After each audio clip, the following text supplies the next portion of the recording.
So hello guys, welcome back to the my YouTube channel the red studies. और the red studies लेकर के है आज की इस वीडियो में जो 8th क्लास के भाई स्टूडेंट है उनका भाई क्या होने वाला है कल को, यानी कि मंडे को भाई क्या होने वाले है एसएसटी का एग्जाम है। और भाई उसके जितने भी एसएसटी के इंपॉर्टेंट क्वेश्चन है वो मैं आप लोगों को इस वाली वीडियो की माध्यम से कराने वाला हूँ। क्लियर है भाई? ये वो वाले क्वेश्चन है सारे के सारे जो कि आपके एग्जाम में बहुत ही ज्यादा जरूरी है और जो आ सकते हैं।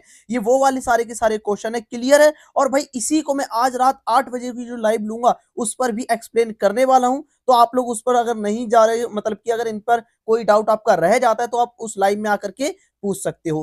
क्लियर है? मैं आप लोगों को ज्यादा टाइम वेस्ट नहीं करूंगा क्योंकि पेपर चल रहे हैं, तो फिर भाई मैं डायरेक्ट इसको क्या करता हूं, एक्सप्लेन करना शुरू कर देता हूं। तो देखिए भाई, सब पहला क्वेश्चन क्या है? पहला क्वेश्चन है भाई, संसाधन के प्रकार का वर्णन करें। भाई संसाधन जो है वो क्या है इसके बारे में बताइए और संसाधनों के प्रकारों का वर्णन कीजिए। वर्णन यानी कि एक्सप्लेनेशन, यानी जो संसाधन जो है वो असल में है क्या, ये बताने को उसने कहा है। तो देखो भाई, संसाधन जो है वो क्या होता है, अब यहां से आंसर इसका स्टार्ट है। तो देखो भाई, सबसे पहले संसाधन को भाई जो होता है प्राकृतिक, मानव निर्मित और हाँ इसने सॉरी संसाधनों के प्रकारों का वर्णन करने को कहा है। तो संसाधन जो होता है उसको प्राकृतिक, मानव निर्मित और मानव में जो है वो वर्गीकृत किया गया, यानी कि इतने भागों में संसाधन को बांटा गया है। लेकिन संसाधन का अर्थ क्या होता है? संसाधन का अर्थ होता है जो हमारी आवश्यकताओं को पूरा करे उसे संसाधन कहते हैं। और ये सारे के सारे संसाधनों के प्रकार हैं। पहला, संसाधनों को प्राकृतिक है ना, यानी प्राकृतिक यानी कि प्राकृतिक निर्मित संसाधन, और एक मानव निर्मित संसाधन, और एक खुद मानव ही एक संसाधन होता है। तो तीन प्रकार के भाई संसाधनों में बांटा गया है। क्लियर है? अब देखो ये वाला अगला वाला, इसका पहला पॉइंट क्या है, यानी कि प्राकृतिक संसाधन क्या होता है। प्राकृतिक संसाधन को विस्तृत रूप से नवीकरणीय और अनवीकरणीय संसाधनों में बांटा गया है। भाई ये जो प्राकृतिक जो संसाधन होता है इसको नवीकरणीय, इसको किस में बांटा गया, इसको नवीकरणीय में बांटा गया है और अनवीकरणीय, दोनों प्रकार के संसाधनों में इसको बांटा गया है। भाई नवीकरणीय संसाधन कौन से संसाधन होते हैं? ऐसे संसाधन होते हैं जो समाप्त हो सकते हैं, लेकिन अनवीकरणीय संसाधन ऐसे संसाधन होते हैं जो कभी भी समाप्त नहीं हो सकते। क्लियर है? अब भाई अगले वाले देखते हैं कि भाई जो संसाधन प्रकृति से प्राप्त होता है और अधिक संसाधन के बिना जो है संशोधन के बिना जो है उपयोग में लाए जाते हैं, प्राकृतिक संसाधन कहलाते हैं। भाई ऐसे संसाधन जिनको हम संशोधित संशोधित यानी बदलाव करके है ना यूज ना करते हो, डायरेक्ट उसका यूज करते हैं, वो कैसे वाले संसाधन कहलाते हैं? प्राकृतिक संसाधन कहलाते हैं, जो डायरेक्ट प्रकृति से हमें प्राप्त होते हैं। जैसे कि भाई मान लो हमें क्या डायरेक्ट प्रकृति से प्राप्त हुआ, हमें भाई मान लो हमें प्रकृति से सेब मिला, तो हम क्या करेंगे? सेब को डायरेक्ट खा लेंगे ना। तो ये चीज रहती है। ठीक। तो ये इसका हमने क्या नहीं किया, इसका भाई हमने अपने हिसाब से अलग कुछ और नहीं बनाया। जैसे हमने भाई गेहूं लेते हैं, गेहूं का भाई हम आटा बना देते हैं, गन्ना लेते हैं, गन्ने से हम चीनी बना देते हैं, वैसे हमने भाई जो भी भाई सेब लिया था, हमने सेब जो है वो डायरेक्ट खा लिया, उसका जूस नहीं बनाया। तो इस प्रकार से तो ये प्राकृतिक संसाधन कहलाता है, या फिर जो जो चीज हमें प्रकृति से मिलता है वह प्राकृतिक संसाधन होता है। और अनवीकरणीय संसाधन कौन से संसाधन? वह संसाधन है जिनका भंडार सीमित सीमित यानी कि लिमिटेड होता है, ये अनवीकरणीय संसाधन कहलाते हैं। लिमिटेड यानी कि ये जो होता है ये समाप्त भविष्य में हो सकते हैं अगर हमने इनको नहीं बचाया तो। क्लियर? अब भाई अगला वाला कौन सा है? अब मानव निर्मित संसाधन। भाई मानव निर्मित संसाधन कौन से संसाधन होते हैं? भाई कभी कभी प्राकृतिक जो होता है वो पदार्थ तब संसाधन बन जाते हैं जब भाई उनका उपयोग मूल रूप जो होता है मूल रूप बदल, मूल यानी कि पुराना जो रूप जो होता है वो उनका बदल जाए। पुराना रूप का मतलब मतलब है इसका ये कि भाई मान लो प्रकृति से जो जैसी चीज हमें प्राप्त होती है वो उसका मूल रूप होता है। ठीक है? तो इस प्रकार से अब देखो और क्या है। और भाई दिया जाता है, और जो कि लौह अयस्क उस समय तक जो है संसाधन नहीं था जब तक लोहे जो है उससे लोहा बनाना नहीं सीख लिया था। देखो भाई, कुछ चीज आज भी प्रकृति में मौजूद है और वो वास्तव में हमारे लिए संसाधन है, लेकिन इसका मतलब ये नहीं है कि वो चीज शुरू से ही हमारे लिए संसाधन थी। भाई मान लो जमीन है ये, ठीक है, यहाँ नीचे लोहा है जमीन के, लेकिन भाई ये लोहा है इधर, लेकिन हमें ये नहीं मिला था पहले, तो फिर भाई ये हमारे लिए उस टाइम पर संसाधन नहीं था ना। लेकिन जब हमने क्या किया, इसको खोद करके इसको बाहर निकाल लिया लोहे को, और निकाल करके फिर हमने इसे अपनी यूज में लिया, तब ये हमारे लिए संसाधन बना ना, क्योंकि तभी इसने हमारी आवश्यकताओं को पूरा किया था, है ना। तो कुछ इस प्रकार से था। अब देखो भाई अगला वाला क्वेश्चन क्या है, तो वो है संसाधन संरक्षण किसे कहते हैं। भाई संसाधन जो होता है, कई बार क्वेश्चन आता है कि संसाधनों का संरक्षण जरूरी क्यों, या संसाधन संरक्षण किसे कहते हैं, या फिर संसाधनों का संरक्षण किस प्रकार से किया जा सकता है? संरक्षण का मतलब क्या होता है? संरक्षण का मतलब होता है बेटा बचाना। संरक्षण का मतलब क्या होता है? बचाना। ठीक? तो संसाधनों को हम किस प्रकार से बचा सकते हैं? तो संसाधनों का जो है सतर्कता पूर्वक का मतलब क्या होता है? इसका मतलब ये होता है सावधानी से इसका उपयोग करें और उन्हें नवीकरणीय के लिए समय देना संसाधन संरक्षण कहलाता है। देखो भाई क्या होता है, संसाधन जो होता है इसका संरक्षण का मतलब क्या होता है? संसाधन का संरक्षण का मतलब ये होता है कि संसाधनों का हम भाई क्या करें, उतना ही यूज़ करें जितना कि हमें ज़रूरत है। जिससे भाई क्या होगा कि वो खत्म नहीं होगा और वो बच जाएगा। या फिर हम फालतू की चीज़ों में संसाधनों का यूज़ ना करें। जैसे कि भाई मान लो पेट्रोल है, अगर हमें पेट्रोल मिलता है तो पेट्रोल का हम फालतू की चीज़ों में यूज़ नहीं करेंगे। अगर हमें ज़रूरत है तो ही हम यूज़ करेंगे, वरना हम पेट्रोल का यूज़ नहीं करेंगे। क्योंकि कई लोग आप नोटिस करना कि गाड़ी फालतू में ही चलाने के लिए ले जाते हैं। भाई उसमें पेट्रोल पड़ता है तो वो पेट्रोल जो होता है वो वेस्ट ही हो गया ना एक तरीके का। तो भाई फालतू में हमें कोई भी चीज़ यूज़ नहीं करनी है। जो चीज़ हमें प्रकृति से प्राप्त होती है, जितना ज़रूरत है उतना ही यूज़ करें, जिससे कि क्या होगा, वो संसाधन बचा रहेगा। और जब वो संसाधन बचा रहेगा तो क्या होगा कि वो भविष्य में हमारे लिए और भी ज़्यादा काम में आ सकता है। ठीक? अब अगला वाला इसका जो पॉइंट है वो कौन-सा है? वो ये वाला है कि संसाधन के उपयोग जो होता है आवश्यकता और भविष्य के लिए उनके संरक्षण में संतुलन बनाए रखना जो होता है वो सतत पोषणीय विकास कहलाता है। भाई सतत पोषणीय विकास का मतलब क्या होता है? सतत पोषणीय विकास का मतलब ये रहता है कि संसाधन जो है उनका उपयोग कुछ इस प्रकार से करना जिससे भाई क्या हो सके, हमारी आने वाली अनुभवी पीढ़ी भी उसका उपयोग कर सके और वो संसाधन बचा रह सके। तो ये सतत पोषणीय विकास होता है। इस तरीके से भी हम संसाधन को बचा सकते हैं। क्लियर है? और प्रत्येक व्यक्ति जो होता है वो उपयोग उपयोग को कम करने और वस्तुओं के पुनः चक्रण और पुनः उपयोग के द्वारा भी इससे योगदान दे सकते हैं। वही इसका मतलब क्या? इसका मतलब ये है कि एक बार हमने जिस चीज़ का यूज़ कर लिया उसको दोबारा से यूज़ करना ही पुनर्चक्रण कहलाता है। क्लियर? तो इस तरीके से हम क्या कर सकते हैं, संसाधनों को खत्म होने से बचा सकते हैं। ठीक है भाई? तो यहाँ तक जो था आपका दूसरे का आंसर था। अब भाई अगला वाला यानी कि तीसरा वाला देखते हैं। तो तीसरा वाला भाई क्वेश्चन क्या है? तीसरा क्वेश्चन भाई ये जितने भी मैं करा रहा हूँ ना, मैं अब भी बता रहा हूँ, ये बहुत ज़्यादा ज़रूरी क्वेश्चन है सारे के सारे। ठीक है भाई? आपको ये सारे के सारे अच्छी तरीके से समझने हैं और नोट करते हुए चलने हैं। भूमि संसाधन जो है का संरक्षण, भूमि संसाधन का संरक्षण का मतलब भाई बचाना होता है, ये बात मैंने पहले ही बता दिया था। क्या होता है इसका मतलब? इसका मतलब होता है भाई बचाना। इसका मतलब होता है बचाना। तो जो भूमि संरक्षण है यानी कि जो ज़मीन जो है उसको कैसे बचाया जा सकता है? तो देखो क्या हो रही है, जनसंख्या बढ़ती जा रही है तथा जिसकी वजह से क्या होता है, इसकी बढ़ती माँगों के कारण जो है वन यानी कि जो वन की जो भूमि यानी जंगल है और कृषि योग्य जो भूमि है, उसका बड़े पैमाने पर विकास हुआ है। देखो भाई क्या हुआ है कि भाई वन है, भूमि जो संरक्षण इसका मतलब क्या है? इसका मतलब भाई ये है कि जैसे-जैसे आबादी बढ़ रही है, वैसे-वैसे जो लोग जो हैं, उनका क्षेत्रफल भी बढ़ता जा रहा है, रहने की जो जगह है, वो ज़्यादा जगह घेर रहे हैं, आबादी बना रहे हैं। आबादी जैसे भाई इंसानों की बढ़ती जा रही है, तो लोग क्या कर रहे हैं, ज़्यादा-ज़्यादा घर खरीद रहे हैं और उन पर अपने घर बना रहे हैं। ठीक है? ज़मीनें खरीद कर के उन पर रहना स्टार्ट कर देते हैं, जिससे कहीं न कहीं ज़मीन जो है, वो बेकार हो जाती है ना? ज़मीन जो है वो अपनी गुणवत्ता छोड़ देती है, गुणवत्ता यानी कि क्वालिटी। तो इससे भाई क्या होता है, इससे इस प्राकृतिक संसाधन के समाप्त होने का भाई क्या है, डर पैदा हो जाता है कि भाई भविष्य में शायद जो भूमि जो है ये खत्म हो सकती है, खराब हो सकती है। इसलिए विनाश विनाश की वर्तमान दर को अवश्य ही रोकना चाहिए और हमें क्या करना चाहिए? हमें भई वनोरोपण और भूमि और उदार और रासायनिक कीटनाशक और उर्वरक के लिए विनियमित उपयोग तथा अति पशुचारण जो है इसको भी रोक देना चाहिए। इससे भूमि संरक्षण जो है वो हो सकता है। क्लियर है? तो देखो भाई क्या होता है, सबसे पहले इनका मतलब बता देता हूँ। वनोरोपण यानी वनों को लगाना, ठीक? वनों को जब हम लगाएँगे तो क्या होगा कि कहीं न कहीं भई जो भूमि है, उस पर वन रहेंगे तो मिट्टी जो है इधर-उधर नहीं जाएगी, क्योंकि मिट्टी को जो पकड़ के रखते हैं वो पौधों की जड़ें होती हैं। भूमि उदार का मतलब क्या होता है कि भूमि जो है उसकी गुणवत्ता बनाए रखना। रासायनिक कीटनाशक ऐसे कीटनाशकों का उपयोग ना करना जिससे कि भाई मिट्टी जो है वो अपनी गुणवत्ता छोड़ दे।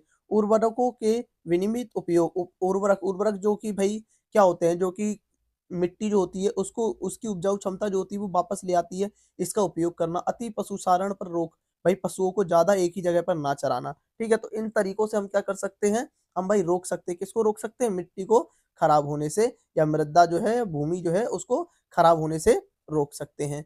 क्लियर है? तो ये बात जो थी इस वाले क्वेश्चन में बताई गई थी। अब अगला वाला यानी कि तीसरा क्वेश्चन देखते हैं। भाई तीसरा क्वेश्चन क्या है? तीसरा क्वेश्चन है मृदा का निम्नीकरण और संरक्षण के उपाय। भाई मृदा जो है इसका निम्नीकरण किस प्रकार से होता है और मृदा का संरक्षण जो हम कैसे कर सकते हैं, ये बात इसने पूछी है। संरक्षण यानी बचा कैसे सकते हैं, निम्नीकरण यानी कि खराब। ठीक, तो ये क्वेश्चन है। अब देखो भाई बता देता हूँ। तो देखो मृदा अपरदन और क्षीणता मृदा संसाधन के लिए जो है दो मुख्य खतरे हैं। भाई मृदा अपरदन, अपरदन का मतलब मृदा का कटाव, मृदा का एक से दूसरी जगह पर चले जाना मृदा अपरदन कहलाता है। क्लियर है? तो ये चीज थी। अब देखो मानवीय और प्राकृतिक दोनों ही कारकों से मृदाओं का निम्नीकरण हो सकता है और मृदा के निम्नीकरण जो है में भाई क्या होता है, सहायक कारक जो होते हैं वनोन्मूलन और अतिचारण और रासायनिक उर्वरक और कीटनाशक का जो है अत्यधिक उपयोग और वर्षा दोहन और भूस्खलन और बाढ़ है। ठीक, यानी कि देखो भाई मृदा जो है उसका मतलब मृदा जो है एक तरीके से मृदा का निम्नीकरण खराब होने का कारण क्या है, बाढ़ है, कीटनाशकों का उपयोग ज्यादा करना है या मिट्टी का खिसकना है। तो इन कारणों से भाई क्या हो रहा है, मिट्टी जो है ये मृदा जो है ना, ये बेकार होती जा रही है। और मृदा संरक्षण कुछ विधियां हैं। मृदा संरक्षण यानी कि जो मृदा जो होती है इसको हम कैसे बचा सकते हैं, तो देखिए वो विधियां कौन कौन सी है। तो पहली विधि किस प्रकार से मृदा को खराब होने से बचा सकते हैं, मल्च बनाना। मल्च क्या होता है, ये पौधों के बीच में अन अनावरित भूमि जैसे कि जैव पदार्थ जैसे कि प्रवाल से ढक दी जाती है और इससे मृदा की आर्द्रता रुकी हुई रहती है। देखो भाई क्या होता है, मिट्टी जो है जो कि खाली पड़ी हुई है उसको भाई क्या कर देना, ऊपर से ढक देना, जिससे कि भाई वो क्या रहेगा, उसके अंदर नमीपना बना रहेगा। और जब उसके अंदर नमीपना बना रहेगा, नमीपना का मतलब गीलापन, मिट्टी गीली गीली रहेगी तो कहीं ना कहीं वो इधर उधर थोड़ी नहीं जाएगी। और अगर वो बिल्कुल ही सूख जाएगी तो वो रेत बन के उड़ जाएगी, जिससे मिट्टी खराब हो जाएगी। क्लियर है? तो इसको कहते हैं मल्च बनाना। और वेदिका फॉर्म, वेदिका फॉर्म का मतलब क्या होता है, जो चौड़े और समतल सोपान अथवा वेदिका तीव्र ढालों पर बनाए जाते हैं ताकि भाई क्या हो सके, सतह पर जो है वो फसल उगाने के लिए उपलब्ध हो जाए। भाई फसल उगाने के लिए जमीन जो है वो उपलब्ध हो जाए और इनसे पृष्ठीय प्रवाल और मृदा अपरदन जो होता है वो कम हो जाता है। मृदा अपरदन यानी मिट्टी का एक से दूसरी जगह पर बहना थोड़ा कम होता है। और समोच्च रेखीय जुताई, समोच्च रेखीय जुताई, जुताई का मतलब क्या होता है भाई, जो ये जो होती है ये पहाड़ी जो ढाल पर भाई क्या होता है, समोच्च रेखाओं के समांतर जुताई जो होती है ढाल से भाई बीज जो होते हैं नीचे, सॉरी नीचे बहते जल के लिए एक प्राकृतिक जो होता है वो क्या करते हैं, प्राकृतिक, इसको थोड़ा हटा देते हैं क्योंकि दिख नहीं रहा है। अब अवरोध, अवरोध ठीक है, क्या अवरोध जो होता है उसका निर्माण करती है। भाई अवरोध का मतलब भाई मान लो ये पहाड़ी क्षेत्र है, अब भाई नीचे की ओर मिट्टी बहेगी भाई किसी कारणवश, तो ऐसे लाइन टाइप की लगा देना जिससे कि भाई क्या रहेगा कि मिट्टी यहाँ आकर के रुक जाएगी, तो ये अवरोध लगा देना। ठीक है, इसी को हम कहते हैं समोच्च रेखीय जुताई। ठीक, अब ये वाला देखो भाई, अब ये कौन सा है, चौथा वाला क्वेश्चन। अब चौथा क्वेश्चन क्या है, उद्योगों की अवस्थिति को प्रभावित करने वाले कारक बताइए। उद्योग, उद्योग का मतलब भाई क्या होता है, उद्योग का मतलब होता है बेटा फैक्ट्रियां। उद्योग का मतलब क्या होता है, उद्योग का मतलब होता है बेटा फैक्ट्री। तो फैक्ट्री जो होता है आप कहीं पर भी लगाते हो तो कौन कौन से कारण है जहां पर आप किसी भी एक जगह पर फैक्ट्री लगाना चाहोगे, तो कौन कौन सी कुछ तो वजह होंगी, आपने कोई कोई सी ऐसी चीज तो देखी होगी जिसकी वजह से आप किसी भी एक जगह पर उद्योग लगाने जो है लगाने के लिए प्रेरित हुए होगे। तो वो कौन कौन सी वजह है भाई, कभी भी कोई भी व्यक्ति अगर कहीं पर उद्योग लगाता है तो क्या क्या देख कर लगाता है। तो पहला जो होता है वो ये देख करके लगाता है कि उद्योग, अभी पहले बता देते हैं, उद्योग, उद्योग का अर्थ होता है फैक्ट्री। और अगर आप किसी भी स्थान पर उद्योग जो होते हैं लगाते हैं तो इसके कई कारण हैं। पहला, आप वहां पर उद्योग लगाओगे जहां पर कच्चा माल मिलेगा। अगर आपको किसी भी स्थान पर आसानी से कच्चा माल प्राप्त होता है तो आप वहां पर उद्योग लगाना पसंद करोगे। कच्चा माल जैसे कि भाई खेती बाड़ी जो होती है उससे डायरेक्ट आपको सामान मिल जाए और सस्ते में मिल जाए, तो आप वहां पर लगाओगे। दूसरा, आप वहां पर लगाओगे जहां पर श्रम, श्रम का मतलब मजदूर आपको सस्ते मिल जाएंगे और अच्छे मिल जाएंगे, यही इनके अंदर लिखा है, एक बार आप पढ़कर देख लेना। ठीक है भाई।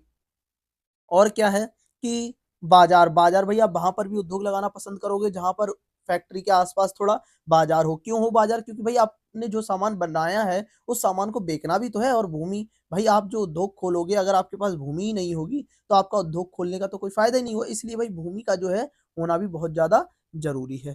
क्लियर है? अब देखो भाई अगला क्वेश्चन क्या है? जनसंख्या वितरण को प्रभावित करने वाले कारण कौन-कौन से हैं? अब जनसंख्या अगर आप भाई मान लो कहीं पर भी जनसंख्या बढ़ती है या कहीं पर भी जनसंख्या घटती है, तो उसके क्या-क्या रीज़न है?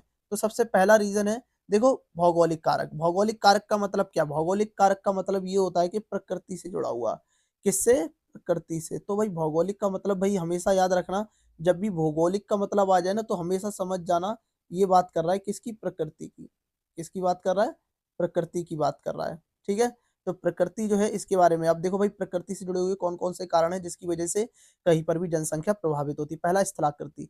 भाई मान लो किसी भी एक जगह की अगर ज़मीन जो है वो सपाट है ऐसे, तो भाई लोग ऐसी ज़मीन पर रहना पसंद करें क्योंकि भाई यहाँ पर आसानी से घर बन जाएँगे, ठीक है? लेकिन कहीं पर ज़मीन ऊबड़-खाबड़ है, तो ऐसी ज़मीन पर रहना लोग कम पसंद करेंगे। क्यों कम पसंद करेंगे? क्योंकि यहाँ पर घर आसानी से नहीं बन पाएँगे।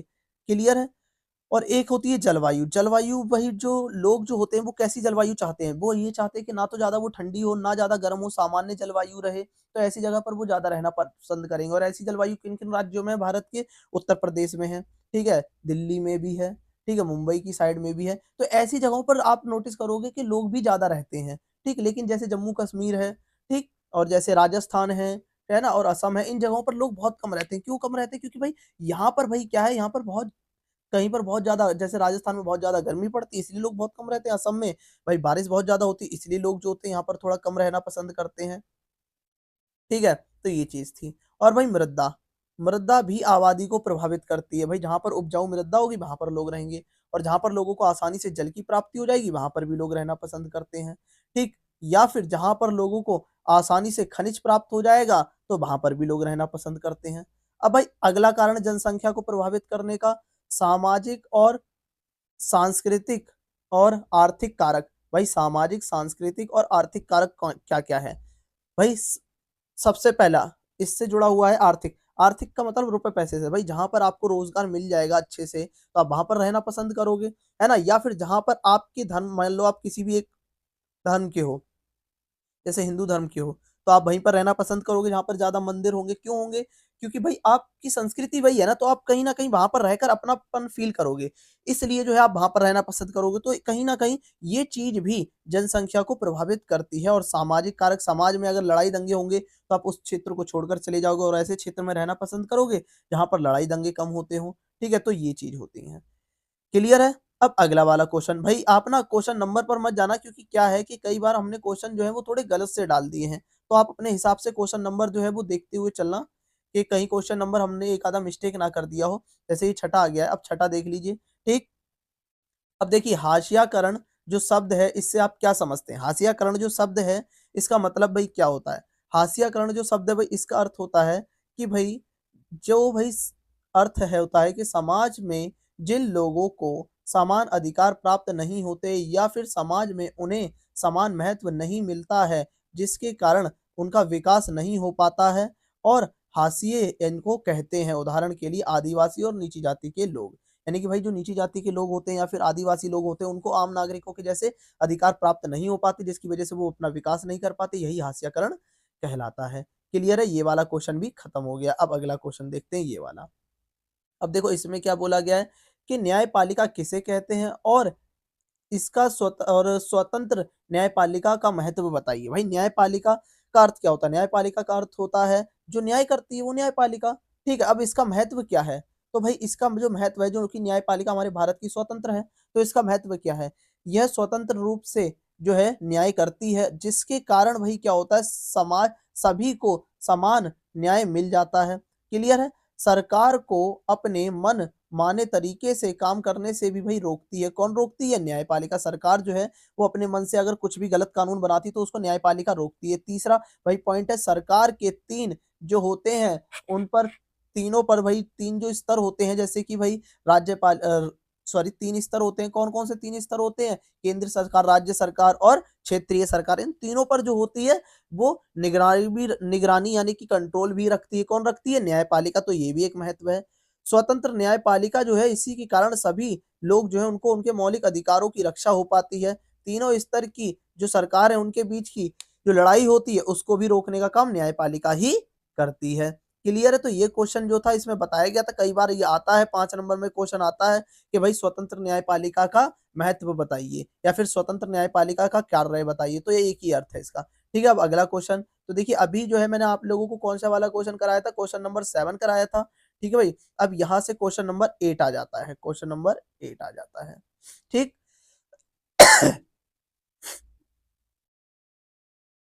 अब देखिए भाई, इसका मतलब क्या, आप सबसे पहले इसको समझिए क्वेश्चन नंबर 8 को। भाई पर्यावरण की रक्षा के लिए भाई क्या है, बनाए गए कानून। भाई पर्यावरण को किस प्रकार से हम सुरक्षित रख सकते हैं और सुरक्षित रखने के लिए कौन कौन से नियम बनाए गए हैं। पहला बनाया गया है वन्य जीव संरक्षण अधिनियम, ये 1972 में बना था। इसके तहत जंगलों के जो पशु पक्षी हैं, जानवर हैं, उनको सुरक्षा मिली थी। क्लियर, पहला पॉइंट। दूसरा पॉइंट है भाई, जल प्रदूषण निकायों को रोकने का नियंत्रण करने के लिए केंद्रीय और राज्य की जो सरकार है, इन्होंने प्रदूषण नियंत्रण बॉडी की स्थापना की थी। यानी कि भाई इन्होंने एक ऐसी संस्था बनाई जिसके तहत पॉल्यूशन ना फैले, पॉल्यूशन को फैलने से वो रोकती है। ठीक है भाई, और क्या है, और देखो ये वाला अगला पॉइंट है, और इन्होंने वनों की कटाई और भाई जो सारे के सारे गैर वन उद्देश्यों के लुप्त जो है वन भूमि व उपयोग को भाई क्या है, नियंत्रण किया इन्होंने। भाई इन चीजों को भी नियंत्रण किया है कि भाई फालतू में इनका उपयोग नहीं किया जाएगा भूमि का। ठीक है, जो वन की भूमि है उसको वन में ही यूज किया जाएगा। दूसरा, वनों के अलावा अन्य कामों में यूज कम हो सके। और 1981 में वायु की गुणवत्ता को सुधारने, वायु यानी कि जो हवा, जिस हवा में हम सांस लेते हैं वो वायु, उसको प्रदूषण जो है उसको कंट्रोल करने के लिए उपाय दिलाती है। तो ये सारी की सारी चीजें थी। क्लियर है? अब अगला वाला भी एक पॉइंट है, जैविक संसाधनों का संरक्षण और उनके सतत उपभोग को बढ़ाने के लिए भी सरकार ने कार्य किया था, पर्यावरण से जुड़ा हुआ। इससे ये भी कहीं ना कहीं पर्यावरण से ही जुड़ा हुआ है। और पर्यावरण के अनुकूल गतिविधियों को जो है वो प्रति अधिक करने के लिए भाई क्या है, एक नया नियम भी बनाया था जिसके तहत सभी व्यक्ति जो है वो पेड़ पौधे लगाएं, और जिससे देश जो होगा वो स्वच्छ रहेगा। तो ये सारी के सारी चीजें थी। ठीक है भाई, अब अगला क्वेश्चन आ गया है। ये क्वेश्चन भाई बहुत ज्यादा आता है, बहुत ज्यादा पूछा जाने वाला क्वेश्चन है ये। ठीक है, कौन सा है, 1857 के संघर्ष का विस्तार से वर्णन कीजिए। 1857 का जो विद्रोह है ये असल में है क्या। ठीक, तो 1857 का ये जो विद्रोह है, यह विद्रोह गाय और सुअर की चर्बी के जो था लेप जो है, और उस पर जो चढ़ा हुआ जो गोली पर चढ़ा हुआ था ना, इसी की वजह से ये विद्रोह हुआ था। कौन सा, 1857 का विद्रोह। और इसको नोट करते हुए चलना भाई आप लोग सारे के सारे। ठीक है, पहला पहला भाई, भारतीयों के जो है इतिहास में वर्ष 1857 एक बहुत ही ज्यादा घटनाओं से भरा हुआ वर्ष था। क्यों? क्योंकि यही यही वर्ष था जिसमें ब्रिटिश राज के खिलाफ में एक महान सेना का गठन किया गया था और उनके खिलाफ आंदोलन शुरू किए गए थे। वह 10 मई 1857 को मेरठ से शुरू हुए थे ये आंदोलन, और फिर देखते देखते भारतीय जो सैनिक जो थे इन्होंने ये आंदोलन किया था, और फिर यही आंदोलन धीरे धीरे पूरे के पूरे भारत में फैल गया था। दिल्ली शहर कमजोर हाथों में था, तथा 80 वर्ष का जो वृद्ध बहादुर शाह जफर जो था वहां पर शासन करता था। कहां पर? दिल्ली पर। ठीक, वह विद्रोह जो अब तक छिपा हुआ था, अब वो सारे के सारे देश में होने लगा और सारे के सारे लोगों के सामने खुलकर आने लगा। क्यों आने लगा? क्योंकि अब बहादुर शाह जफर भी इस आंदोलन में जुड़ गया था। यह संघर्ष जो कि कुछ सैनिकों से शुरू हुआ था, वह जल्द ही पूरे के पूरे देश में जो है जंगल की आग की तरह फैलता चला गया, और भारतीय समाज के कई अन्य संघर्ष या फिर संघ भी जो हैं, जैसे कि भूमि मालिक और कृषक, शिल्पकार आदि, ऐसे सभी जो लोग हैं इसमें शामिल हो गए थे। किसमें? 1857 के विद्रोह में। तो कुछ इस प्रकार से 1857 का विद्रोह हुआ था, लेकिन इसके बाद भी ये आंदोलन जो था वो सफल नहीं रहा। क्यों नहीं रहा था सफल? क्योंकि भाई आजादी नहीं मिली थी। तो आजादी जो थी वो क्यों नहीं मिली थी, ये अब हम जानते हैं 9वें क्वेश्चन में। तो चलिए भाई 9वां क्वेश्चन ये स्टार्ट हो गया है। तो देखो भाई, अंग्रेजी, सॉरी ये नहीं है क्वेश्चन। ठीक है, अंग्रेजी जो शिक्षा है इसके बारे में है ये क्वेश्चन। ठीक है, अब देखो क्वेश्चन क्या है, अंग्रेजी शिक्षा को किस प्रकार से बढ़ावा दिया गया था। तथा इसके क्या-क्या फ़ायदे हुए। भाई अंग्रेजी जो शिक्षा है वो भारत के अंदर ज़बरदस्ती उसको बढ़ावा दिया गया। तो फिर इसके फ़ायदे भी थे या सिर्फ़ नुकसान ही नुकसान थे? कुछ फ़ायदे भी थे। तो पहले हम नुकसान देखते हैं कि किस प्रकार से ये लाए थे। तो देखो भाई, अंग्रेज़ों ने भारतीय मंदिरों और मस्जिदों को तोड़ा था और उनके स्थान पर उन्होंने अंग्रेजी विद्यालय बनवाए थे और अंग्रेजी शिक्षा के काफ़ी सारे फ़ायदे भी थे।